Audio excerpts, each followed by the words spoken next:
Must have. I should like to have 2 pictures. One of a yogi seated before a lighted log, and another of a yogi smoking hemp and the charcoal blazing up as he pulls. Such pictures kindle my spiritual consciousness. As an imitation fruit awakens the idea of a real one. The obstacle to yoga is woman and gold. Yoga is possible when the mind becomes pure. The seat of the mind is between the eyebrows, but its look is fixed on the navel and the organs of generation and evacuation. That is to say, on woman and gold. But through spiritual discipline, the same mind looks upward. What are the spiritual disciplines that give the mind its upward direction? One learns all this by constantly living in holy company.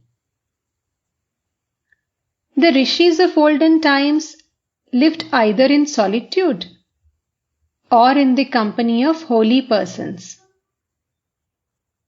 Therefore, they could easily renounce woman and gold and fix their minds on God. They had no fear, nor did they mind the criticism of others. In order to be able to renounce, one must pray to God for the willpower to do so. One must immediately renounce what one feels to be unreal. The rishis had this willpower. Through it, they controlled the sense organs. If the tortoise once tucks in its limbs, you cannot make it bring them out, even by cutting it into 4 pieces. The worldly man is a hypocrite.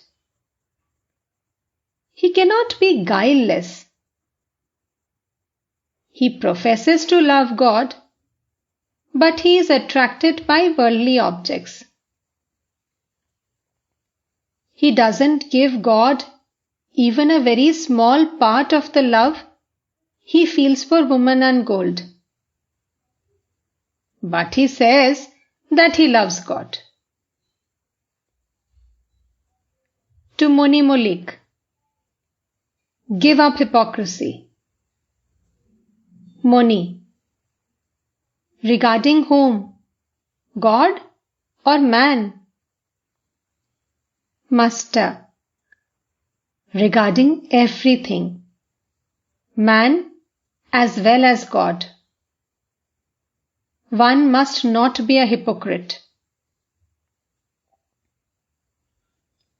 How guileless Bhavanath is. After his marriage, he came to me and asked, "Why do I feel so much love for my wife? Alas, he is so guileless." Isn't it natural for a man to love his wife? This is due to the world bewitching Maya of the Divine Mother of the universe. A man feels about his wife that he has no one else in the world so near and dear, that she is his very own in life and death, here and hereafter. Again, how much a man suffers for his wife. Still, he believes that there is no other relative so near. Look at the sad plight of a husband. Perhaps he earns 20 rupees a month and is the father of 3 children. He hasn't the means to feed them well. His roof leaks, but he hasn't the wherewithal to repair it. He cannot afford to buy new books for his son. He cannot invest his son with the sacred thread. He begs a few pennies from his different friends. But a wife endowed with spiritual wisdom is a real partner in life. She greatly helps her husband to follow the religious path. After the birth of 1 or 2 children, they live like brother and sister. Both of them are devotees of God, His servant and His handmaid.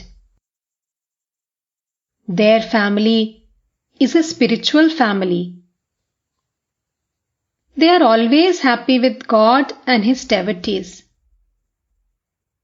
They know that God alone is their own, from everlasting to everlasting. They are like the Pandava brothers.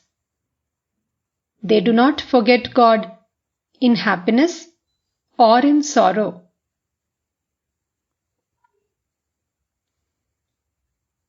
The longing of the worldly minded for God is momentary, like a drop of water on a red-hot frying pan. The water hisses and dries up in an instant.